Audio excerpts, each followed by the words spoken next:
Olompiikiin meedaaliyaanis galmaawee galeet kan jiru chaayinaan warqii jalqabaa biyya argatte taateet kan isheen jirtu Olompiikii marsaa 33ffaa Paarisittiin dorgomaatti jiru kanaanim meetira 10 ilaamaa wal makaa ta'een chaayinaan warqii jalqabaa argatteet kan isheen jirtu chaayinaarraa Shaang Yuuting akkasumallee Cheen Liyaa'oon qabxiiwwan 337.68 walitti qabachuudhaan warqii argataniit kan jiran atleetonni Ameerikaa Joonsan Harper qabxii 302 argachuudhaan sadarkaa lammaffaadhaan xumuraniit kan jiran hanga ammaatti gaa chaayinaa akkasumallee Ameerikaa fi Great Britain biyyoota warqii argatan ta'uudhaan galmaaniiti kan isaan jiran.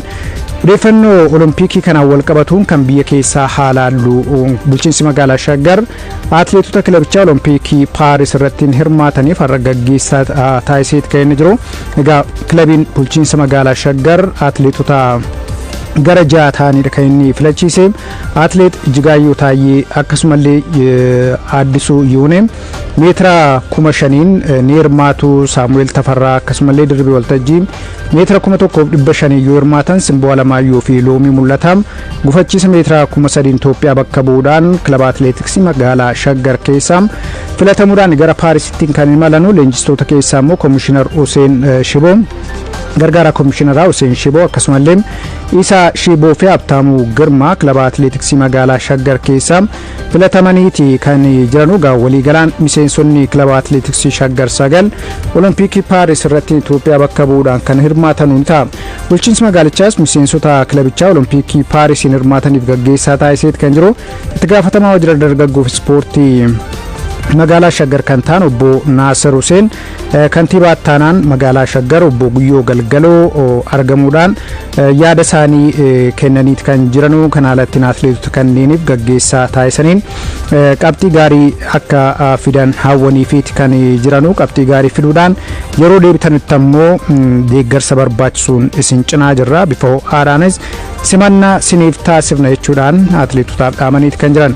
Olompiikii Paaris kanarrattiin atleetota eegaman irrattiin World Athletics yookiin atleetiksiin addunyaa gabaasa garaagaraa dhiyeessaati kan jiru. Fageenyota keessumaa atleetonni Itoophiyaa fi Keeniyaattiin beekaman meetira 10,000 hanga maaraatooniittiin eenyufaat eegama kan jiru irrattiin bal'inaan xiyyeeffachuudhaan kan atleetiksiin addunyaa xiinxalasaa baaseetii jiru.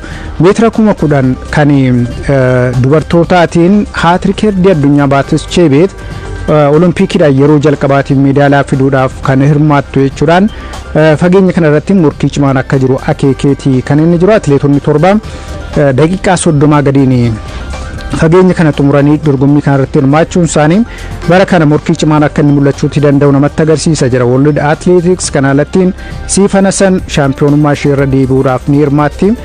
Chebeet daqiiqaa 28 sekondii 54.14 kan qabdu. Atleetiin kun atleetii jalqabaa fageenya meetira 10,000 daqiiqaa 29 gadiin xumurte ta'uudhaan dorgommii bara kana irratti kan hirmaattu ni ta'a. Kana alattiin atleetonni Itoophiyaa Lattisanbat Gidey dorgommii kana irratti hin hirmaattu. Gudaaf Tsaggaa illee fageenya meetira 5,000 irratti akka xiyyeeffattu waan taasifamteef fageenya kanaan jiraachuu dhabuun isaanii Chebeet bara kana shaampiyoonii ta'uudhaaf carraan isheen qabdu bal'aa akka ta'e kan kaa'atee jiru. Itoophiyaa irraa morkattoota cimoo ta'uu kan danda'an Tsiggee Gabrasalaamaa, Footan Tasfaayee akkasumallee Ayinaaddis Mabraatuu ni hirmaatu. Egaa fageenya kanaan Siifanasan ni eeramti. Haa ta'u malee atleetiin kun fageenyi ishiin ittiin hirmaattu hedduu ta'uu isaatiin wal qabate haala kamiin dandamattee keessa darbuu dandeessi kan jedhus gaaffii kaasaati kan jiru. Siifanasan atleetii kanaan dura fageenyota garaagaraatiin beeknuudha. Atleetii dorgommii hedduu irratti hirmaachuudhaanis muuxannoo qabdudha. Fageenya meetira 5,000 meetira 1,500 10,000 akkasumallee maaraatooniidhaan Olompiikii Paaris irratti akka hirmaattu dursitee beeksisteeti kan isheen jirtu. Egaa maaraatooniin qofaansaa kiiloo meetira 42 oliidha.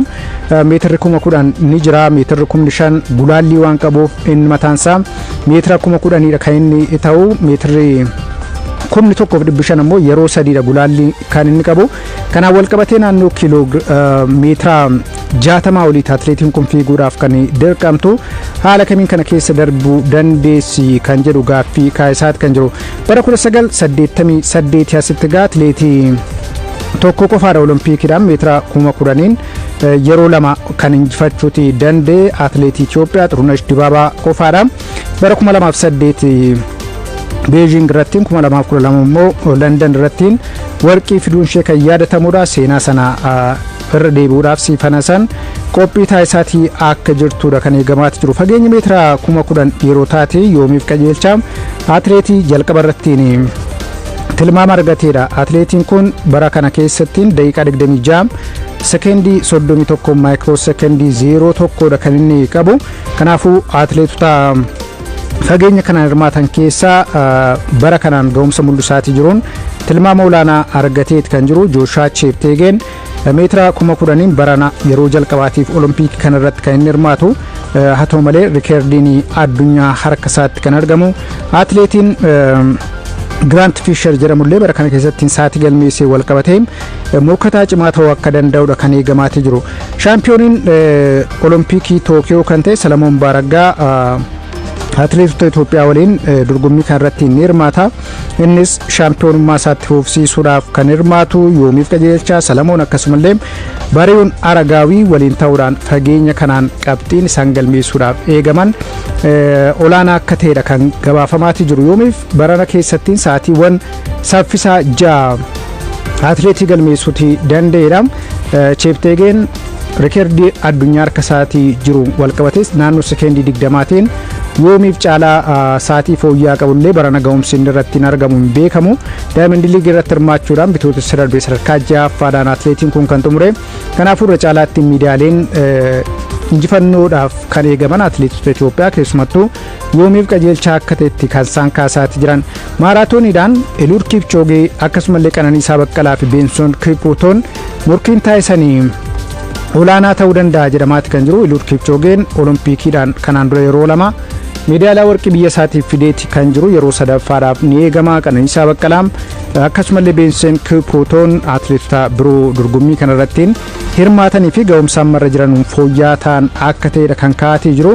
Egaa Benson Kipruutoon maaraatoonii Tookiyoo, Booston akkasumallee Chiikaagoo injifachuudhaan gara Paarisittiin kan inni dhufe. Kanaafuu atileetiin kunis tilmaamni salphaan kan kennamuuf miti. Qananiisaa Baqqalaa kan fudhannoo ta'e immoo fageenyi meetira 5,000 akkasumallee 10,000 oloompikiidhaan yeroo 3 shaampiyoonii ta'ee jira. Shaampiyoona atileetiksii addunyaatiin ammoo yeroo 5 meedaaliyaa warqii argateeti kan jiru. Egaa London irratti bara 2012 sadarkaa 4ffaadhaan erga xumureen booda waggoota 12 booda irra deebiidhaan kan inni olompikii irratti hirmaatu. Atileetiin kun dhiyeenya kanattiin sa'aatii galmeessee wal qabatee sa'aatii fooyya'aa atileetota qaban keessaa tokkodha. Kanaan alattiin Kalvin Kiptum akkasumallee Kipchoogee taaneen sa'aatii saffisaa waan qabuuf atileetii bara kanas eegamuudhaan Dirrasa Galataa akkasumallee Taamiraat Tolaa fageenya kanaan Itoophiyaa irraa atileetota hirmaatanidha. Keessumattuu Taamiraat Tolaa eeggataa ta'uudhaan kan inni filatameeti ture. Haa ta'u malee Sisaay Lammaa sababa miidhamaatiin garee kanaan ala ta'uu isaatiin wal qabatee yeroo ammaa kanattiin carraan hirmaannaa kennameefiit kan jiru. Olompikii Paaris irratti Itoophiyaan maaraatoonii koorniyaa lamaaniinuu akka isheen eegamtu atileetiksiin addunyaa kan inni gabaaseeti jiru. Gama dubartootaatiin kan laalloote rikeerdii maaraatoonii addunyaa kan taate Tigist Asaffaa ni eeramte. Atileetiin kun naannoo sa'aatii 2 daqiiqaa 11 sekendii 53 maaraatoonii Berliin irratti kan isheen galmeessifte. Sa'aatii fooyya'aadha kan qabdu. Amaane Bariisoo akkasumallee Magartuu Alamuu ga'umsa olaanaa irratti kan argamanudha. Gama Keeniyaatiin Jepchirchir, Helen Obree akkasumallee Birgidi Koosgiin atileetota eegamanudha. Morkiin fageenya gama dubartootaatiin jiru olaanaa ta'uu akka danda'udha kan eegamaati jiru. Sanas ta'e kana garuu Tigist Asaffaa ga'umsa irratti argamtu wal qabatee Jepchirchiris akkasuma ga'umsa irratti argamtu wal qabatee atileetonni kunneen lamaan injifachuuti akka danda'anudha miidiyaaleen kan isaan gabaasaati jiran. Gara odeeffannoo maddeen Awurooppaa irraa argannee fi gaggabaaboo ta'anitti darbu lammiin Biraazil Enriik deeggartoota Real Madridiin Saantiyaagoo Barnaaboottiin simatameeti kan jiru. Egaa waggaa 6 Real Madridiif mallatteesseet kan jiru taphataan kun har'a Saantiyaagoo Barnaaboottiin deeggartoonni hedduun ba'uudhaan isa simataniiti kan jiranu. Torbee darbee waggaa 18 kan guute dargaggeessi kun Palmeeraas kilaba Biraaziliif taphachaa yeroo turetti waancaawwan liigii biyyattii 2 akkasumallee mo'aa mo'attootaa tokko fudhateeti kan jiru.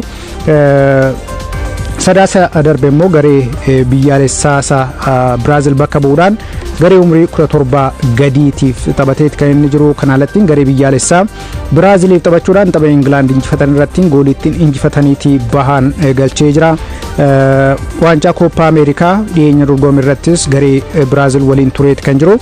Har'a erga Santiago Bernabeutiin simannaan yeroo taasifamuuf ittiin ani jechan ittiin ibsuu hin qabu. Yeroo hundaa as turuun hawwaam Real Madridiif taphachuun fedhii koosa olaanaadha kan ture jechuudhaan yaada isaa kenneeti kan jiru. Real Madrid hagayya 18 Mallorca waliin taphachuudhaan shaampiyoonummaa isaatti fufsiisuuf morkii La Ligaa kan eegalu ni ta'a. Liverpool goolii Dominic Szoboszlai galcheen Real Beetisiin injifachuudhaan Arne Slot injifannoo isaanii jalqabaa Liverpool keessatti galmeessaniiti kan jiranu. US Tour irratti kan argamanu gaa torbee darbee Pristoniin mo'amuudhaan kan eegalanii Arne Slot haa ta'u malee har'a morkii Real Betis waliin taasisaniin goolii lammiin Hangaarii Szoboszlai galcheen daqiiqaa 34 irratti kubbaan kun kan isheen galte. Injifatanii ba'anii jiru. Kubbaa kana Mohamed Salaadha kan mijeessee kenneefi tapha kanarratti Curtis Jones miidhamee dirreedhaa baheet kan jiru. Kamisa dhufu Philadelphiaattiin Arsenal waliin taphatu gaafa dilbataa immoo Manchester United waliin kan morkatan ni ta'a. Odeeffannoo jijjiirraa biraatiin Atletico Madrid Lee Normand mallatteessifachuudhaaf itti dhiyaachuu isaa har'a ifoomseet kan jiru. Egaa Real Sociedad taphataa kana gara Atleticoottiin akka inni malu dursee ifoomseet kan inni jiru. Taphataan umurii 24 Normand garee Spain Jarmanittiin shaampiyoonii Awurooppaa ta'e waliin garee kana keessa taphataa turedha. Atletico Madrid guyyoota taananittiin taphataa kana waliigaltee isaa xumuruudhaan ifatti mallatteessifachuu isaan beeksisameeti kan eegamaati jiru. Real Sociedad taphataa bara 2021tiin shaampiyoonii Kooppaa del Rey yeroo kilabichi ta'u gahee olaanaa baateen gargar ba'uusaa beeksiseeti kan inni jiru.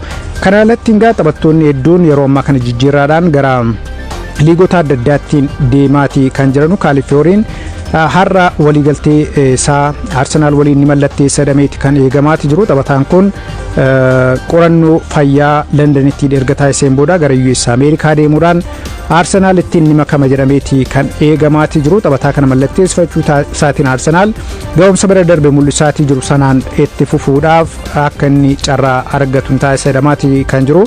Waliigaltee isaa erga xumureen booda ifattiin Arsenal taphataa kana mallatteessifachuu isaa saatiiwwan 24 itti aanan keessatti ni beeksisameeti kan eegamu. Odeeffannoo ispoortii kan waan haa xumuru galgala gaarii.